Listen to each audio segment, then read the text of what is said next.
যুক্তরাষ্ট্র ও ইসরায়েলের যৌথ হামলায় ইরানের সর্বোচ্চ নেতা আয়াতুল্লাহ আলী খামেনি এবং বেশ কয়েকজন জ্যেষ্ঠ সামরিক কর্মকর্তা নিহত হওয়ার পর মধ্যপ্রাচ্যের পরিস্থিতি এক ভয়াবহ মোড় নিয়েছে। এই হত্যাকাণ্ডের পরপরই ইসরায়েল এবং উপসাগরীয় অঞ্চলে মার্কিন ঘাঁটিগুলোতে পাল্টা হামলা শুরু করেছে তেহরান। এই সংঘাত দীর্ঘমেয়াদী রূপ নেবে কিনা তা এখন ইরানের বিশাল ক্ষেপণাস্ত্র ভান্ডার ও আঞ্চলিক মিত্রদের সক্ষমতার উপর নির্ভর করছে।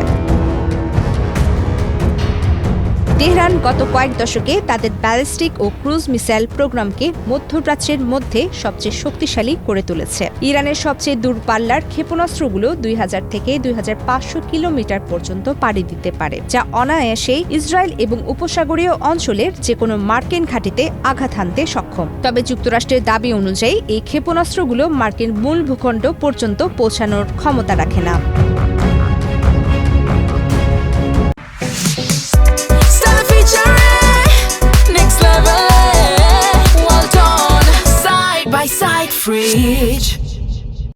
স্বল্প পাল্লার ক্ষেত্রে ইরান ফাতে ভেরিয়েন্টের জুলফিকার কিয়াম 1 এবং শাহাব 1-2 ক্ষেপণাস্ত্র ব্যবহার করে, যা অত্যন্ত দ্রুত গতিতে এবং বড় ঝাঁকে নিক্ষেপ করা যায়। 2020 সালে জেনারেল কাসেম সোলাইমানি হত্যার পর ইরাকের আইন আল আসাদ ঘাঁটিতে এই পদ্ধতিতেই হামলা চালিয়েছিল ইরান। অন্যদিকে মধ্যম পাল্লার ক্ষেত্রে ইরানের হাতে রয়েছে শাহাব 3, এবাদ, কদর 1, খোররাম শাহর এবং সেজিল। এর মধ্যে সেজিল একটি সলিড ফুয়েল সিস্টেম, যা অত্যন্ত দ্রুত উৎক্ষেপণ করা যায়। এছাড়াও খাইবার শেকান এবং হাজ কাসেমের মতো নতুন নকশার ক্ষেপণাস্ত্রগুলো কাতার, বাহরাইন, কুয়েত, সৌদি আরব এবং সংযুক্ত আরব আমিরাতের মার্কিন ঘাঁটিগুলোকে সরাসরি লক্ষ্যবস্তুতে পরিণত করেছে।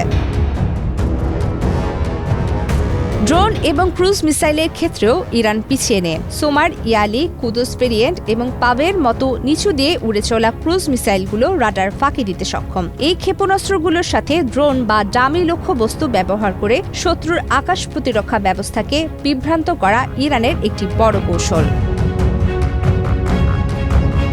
দীর্ঘস্থায়ী লড়াইয়ের জন্য ইরান দেশের বিভিন্ন স্থানে পাহাড়ের নিচে মিসাইল সিটি বা ভূগর্ভস্থ সুড়ঙ্গ তৈরি করে রেখেছে, যেখানে বিপুল পরিমাণ অস্ত্র মজুদ থাকে। ফলে উপর থেকে হামলা চালিয়ে ইরানের সক্ষমতা পুরোপুরি ধ্বংস করা অসম্ভব বলে মনে করেন সামরিক বিশ্লেষকেরা। যুদ্ধের প্রভাব কেবল স্থলেই সীমাবদ্ধ নেই। হরমুজ প্রণালী দিয়ে বিশ্বের জ্বালানি সরবরাহের একটি বড় অংশ যাতায়াত করে। ইরান তাদের অ্যান্টিশিপ মিসাইল, নো মাইন এবং দ্রুতগামী বোটের মাধ্যমে এই পথটি অচল করে দেওয়ার ক্ষমতা রাখে।